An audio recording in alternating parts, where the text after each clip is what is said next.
നിങ്ങൾ ആലോചിച്ച് നോക്കൂ, CPM ഇല്ലായിരുന്നുവെങ്കിൽ, ലെഫ്റ്റ് ഇല്ലായിരുന്നുവെങ്കിൽ ഇലക്ട്രൽ ബോണ്ട് കുംഭകോണം പുറത്തു വരുമായിരുന്നു. ഇപ്പോഴും അത് നിർബാധം തുടരുമായിരുന്നില്ലേ? കോടികൾ വീണ്ടും വീണ്ടും ഇവർ ഇലക്ട്രൽ ബോണ്ടിലൂടെ കൊള്ളയടിക്കുമായിരുന്നില്ലേ? ആ കൊള്ളയടിച്ച കൊള്ള മുതൽ കൊണ്ട് ഇന്ത്യൻ ജനാധിപത്യത്തെ വീണ്ടും വീണ്ടും വിലയ്ക്ക് വാങ്ങില്ലായിരുന്നു. ഓരോ MLA മാർക്കും ഓരോ MP മാർക്കും പ്രലോഭനത്തിന് കൊടുത്തത് കോടിക്കണക്കിന് രൂപയാണെന്ന് മുൻപ് തന്നെ പലതരത്തിലുള്ള വാർത്തകൾ പുറത്തു വന്നിരുന്നു. ഡൽഹിയിലെ പല ആം ആദ്മി MP മാർ തന്നെ അത് വെളിപ്പെടുത്തിയിട്ടുണ്ടല്ലോ, MLA മാർ വെളിപ്പെടുത്തിയിട്ടുണ്ടല്ലോ, പല സന്ദർഭങ്ങളുണ്ടായിട്ടുണ്ട്. അപ്പോൾ CPM ഇല്ലായിരുന്നുവെങ്കിൽ, ഇന്ത്യൻ ഇടതുപക്ഷമില്ലായിരുന്നുവെങ്കിൽ ഈ ഇലക്ട്രൽ ബോണ്ട് കുംഭകോണം പുറത്തു വരുമായിരുന്നു.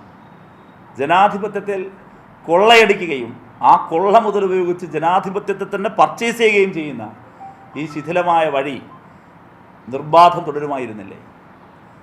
ഇപ്പോൾ ഇലക്ട്രൽ ബോണ്ട് കുംഭകോണം പുറത്തു കൊണ്ടുവന്ന രീതി, അതിൽ CPIMൻ്റെ ഇടപെടൽ, ഇന്ത്യൻ ഇടതുപക്ഷം അത് പുറത്തു വന്ന രേഖകൾ വ്യക്തമാക്കുന്ന ആരുണ്ട് ഇതിൽ പാപം ചെയ്യാത്തവർ എന്ന് ചോദിച്ചാൽ പാപം ചെയ്യാത്തവരായി ഇങ്ങനെ കുറച്ച് പേരുടെ ഉണ്ട്. അതിൻ്റെ പേരാണ് ഇടതുപക്ഷം എന്ന് കണ്ടിരിക്കുന്നു.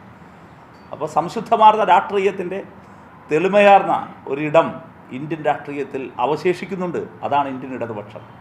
ഇന്ത്യൻ ഇടതുപക്ഷത്തിൻ്റെ പ്രസക്തി വിളിച്ചോതുന്നതാണ്, വ്യക്തമാക്കുന്നതാണ് സംഭവം.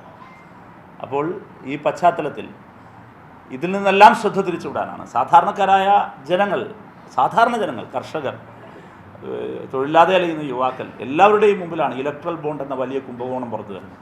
അപ്പോൾ അതിൽ നിന്ന് ശ്രദ്ധ തിരിച്ചുവിടാൻ വേണ്ടി അപകടകരമായ ആയുധങ്ങൾ പ്രയോഗിക്കുകയാണ്. അതിൻ്റെ ഭാഗമാണ് ഇന്നലെ അരവിന്ദ് കെജ്രിവാളിന് നേരെയുണ്ടായ അറസ്റ്റ്. അങ്ങേയറ്റം അപലപിക്കുന്നു. ജനാധിപത്യത്തിന് തീരാ കളങ്കമാർന്ന ദിവസമാണ് ഇന്നലത്തെ ദിവസം. ശക്തമായ പ്രതിഷേധമുണ്ടാകുന്നു. നീതിപീഠങ്ങളിൽ നിന്ന് ഏറ്റവും ഉയർന്ന ഉദാത്തമായ ഭരണഘടനാ മൂല്യങ്ങളെ പ്രൊട്ടക്റ്റ് ചെയ്യുന്ന ഇത് സംബന്ധിച്ച ഇടപെടലുകൾ ഉണ്ടാകുമെന്ന് ഞങ്ങളൊക്കെ പ്രതീക്ഷിക്കുന്നു.